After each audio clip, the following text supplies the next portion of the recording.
Hello, I'm FPX and one of the common problems of the modern world is that people want to be political extremists, but they can't work out which faction to be political extremists for. I mean, it's such a common problem when you want to be extreme, but you don't know which extreme is the best extreme, which is why I'm making today's video, because as you all do know, the first thing people turn to when they want political advice is of course Minecraft videos. So today, we're explaining political extremism through this Minecraft village and the various changes it undergoes. So, in the Libertarian village, most of the villagers are incredibly wealthy from trading. However, there are no iron golems, so the village gets raided and everyone dies.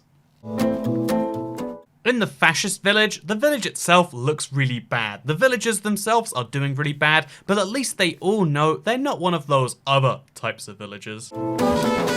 In the primitivist village, everyone destroys their houses, and of course the walls that separate them, and instead all of the villagers live off the land and of course eat rabbits, which arguably makes them happier.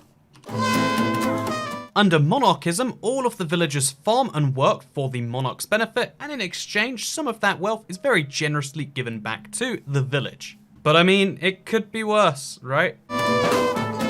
Under communism, everybody farms. However, all food belongs to the state. However, the state decides that everyone starves to death. In the French village, all of the villagers are permanently on strike. And also, no one can understand what they're saying. By the way, I know a lot of people are going to say, this isn't the actual French flag. I know this is a common misconception, because the most common flag flown on the French battlefield looks something like this. So this village is exactly the same as all of the other villages, except a few of its houses are a bit further away than normal, with as much as a quarter of the world being covered in houses which are from this exact same village. And let's just say the houses weren't exactly built by that original village. In this village, there's a lot more emphasis on the church, and so instead of farming, we pray to the deity that all of the crops will grow, but they don't, so we all starve and start dying. So this village is a really great idea that has absolutely never been tried in real life before. All we have to do is build really nice roads for everyone to enjoy, and then kill all of the villagers with big noses. Although, come to think of it, that's probably not such a great idea given the population of the village. Also, just in case you do see some historic precedent here, the roads actually weren't instigated by a certain leader that might have had tendencies towards both nationalism and socialism, and basically because of that, you gotta bear in mind that it was actually kind of a Weimar project that was headed up by a certain man with certain mustached qualities. Under Juche socialism, we cut ourselves off from the outside world and then we get to pretend that we're doing the best. Although in reality, building a wall so big is probably a bit too expensive and probably takes away from the well-being of our people. But if you never see any of the people, then we can lie and we can just say they're doing just great inside those houses they definitely live in over there. No slums here, that's for sure. Just a beautiful, glorious state under our supreme leader. In the globalist village, there is no war anymore. But instead, all of our villagers are leather workers and they export all of their leather armor to other villages. This might sound like a criticism, but leather armor is really cheap now, so we've got that going for us. It's also really cheap to make the banners that describe exactly where we're at, which is why we've got the one true flag in bulk quantity today. This is a couple of flags I could get used to seeing side by side. Wouldn't it be wacky if instead of farming all of the crops, we just farm potatoes?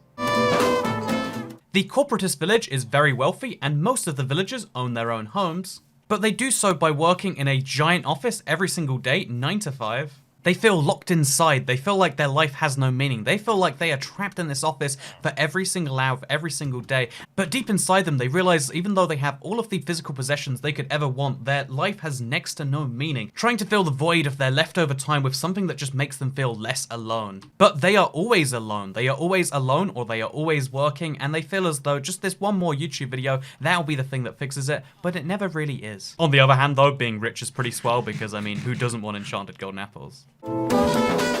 So we live in the mountains, but we have a lot of gold, and no one's really sure where it all came from in the end. What's the point in explaining this one? We're all doomed anyway, so why even try?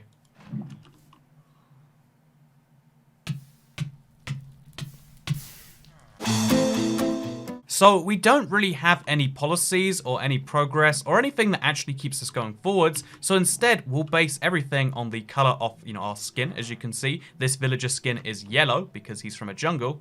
So we're going to deport all the villagers that don't look like the superior villagers because we're clearly the best based on that colour. That's right, we just politely ask people to leave and then they all mysteriously do.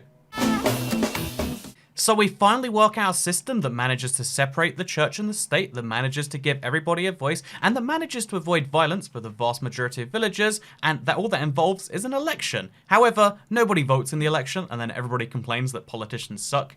Like this guy, what's he even doing? And all politicians suck, that's what I say.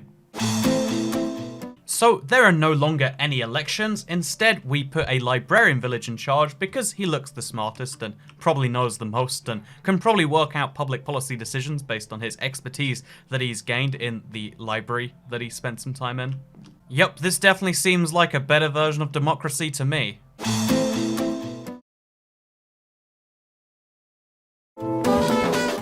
So everybody likes emeralds, right? Why don't we duplicate until everybody has billions of emeralds? What if everyone had all the emeralds all of the time? Well, our currency's worthless because everyone has billions of it, and this is all the British's fault, is what I've taken away from this. There's no food left in the village, so we find the oldest villager, and we're gonna kill him and eat his flesh. It's just the logical course of action. For the greater good. Oh, now cannibalism's too good for the smart library villager. Maybe he should be eaten next. But yeah, I hope you all enjoyed this video. Let me know what you thought in the comments down below. Because, I don't know, I like the idea of just making fun of everyone. And I hope you do too. So, see you all in the next video, regardless of if we do that or not. Thank you very much for watching, and I'll see you all next time. Bye.